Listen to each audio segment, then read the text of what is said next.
Welcome back, Anchor friends. I am Ada Manacho, and coming up, a list of activities to suit all taste. Then, the weather from Kelsey Conroy, followed by Isabella Bay, and finally, Isaac will nail a game, ending with the sports.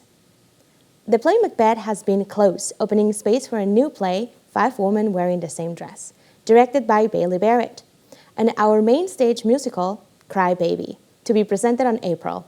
If you want to be part of any of these shows, please visit the Rick Colbert website for more information. To continue with the Black Month history celebrations, Rick is hosting a collective Voices for Racial Justice across the Americas in the School of Social Work atrium at Gordo Har. This event will take place tonight at 6:30 p.m. and last until 8:30 p.m. and will include interactive and digital exhibits from African-American poet Sonia Sanchez and Afro-Peruvian artist Victoria Santa Cruz. On the list of activities, we have breakfast at the President's Home on February 28 from 8 to 9. This event is an opportunity for all students to discuss identity, self-actualize, and develop leadership skills. Rick Ensemble is performing this February 28 at 7:30 on the Sapinsley Building. Spring Emerging Leaders Week 2 will be held on March 1st from 11 to 1 p.m. And on Saturday, March 2nd, we have the Moshok River Persevere Trail Loop, high from 10:30 to 12. On March 4th, we will have this Spill the Tea meeting at the Unity Center from 12 to 2 p.m. On March 5th, we'll have a child from a contemporary immigrants at the Gage Hall from 7 to 6 p.m. If you have not yet been informed of the new changes on the FAFSA form, or you are a freshman and need help filling these forms, there will be an event for you on March 6th. The FAFSA completion form event will take place on the office of the Financial Aid Building from 6 to 8 p.m. You are allowed to bring your parents or a legal guardian to the event. Event to look up ahead are International Women Breakfast Day from 9 to 11 and the Emerging Leaders Week 3 from 11 to 1 p.m. on March 8. If you are looking for internships or jobs, there will be a job and an internship fair on March 27th and 11:30 at the Student Union.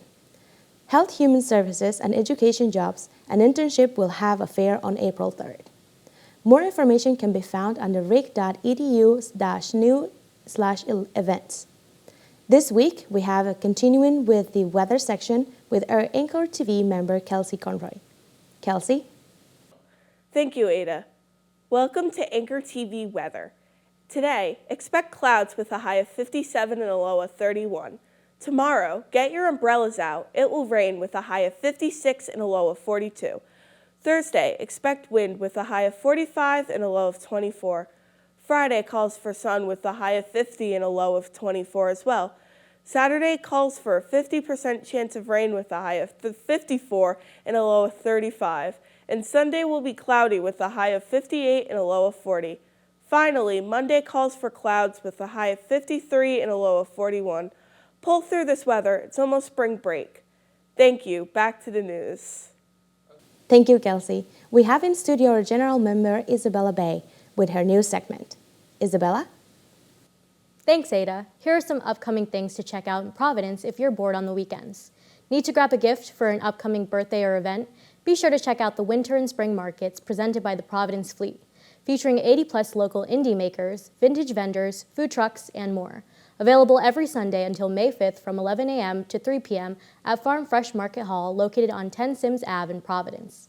Take some time to go see the St. Patrick's Day Parade on March 9th beginning on Smith Street and Hilltop Avenue. You can also catch them on the way where they will end at the Rhode Island State House. Or celebrate St. Joseph's Day by grabbing one of my favorite desserts, a zeppole, available now at LaSalle Bakery. And mark your calendars for the launch of a brand new Japanese grocery store coming to us in the spring. The Mariucci Japanese Food and Deli will be replacing Rory's Market and Kitchen where the Nightingale Building is, located on Washington Street. In studio, I'm Isabella Bay. Back to you, Ada. Thank you, Isabella. As promised, we also have the recap on the Rick Sports of the Week with our sport manager in studio, Isaac Bean. Isaac, take it away. Thanks, Ada. Exciting news for Rhode Island College as the women's basketball team won the Little East Championship this past weekend.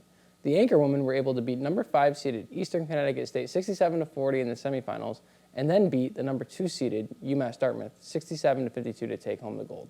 This is the 4th year in a row the Anchorwomen have won the tournament. The Anchorwomen will now have the NCAA Division III National Championship on their minds.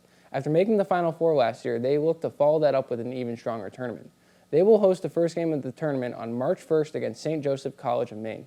In other news, freshman long jumper Gabriel Dusunumu earned himself all New England honors with a 7th place finish at the indoor track and field NCAA Division III New England Championships. That's all for this week's sports recap. Back to you, Ada. Thank you, Isaac. That's all the information we have for this week. To see future episodes and get more information from the Anchors TV, consider subscribing and allowing notifications, or follow us on the anchor.org to get all the information. From Providence, Rhode Island, I am Ada Minacho, and I'll see you on the next episode. Thank you.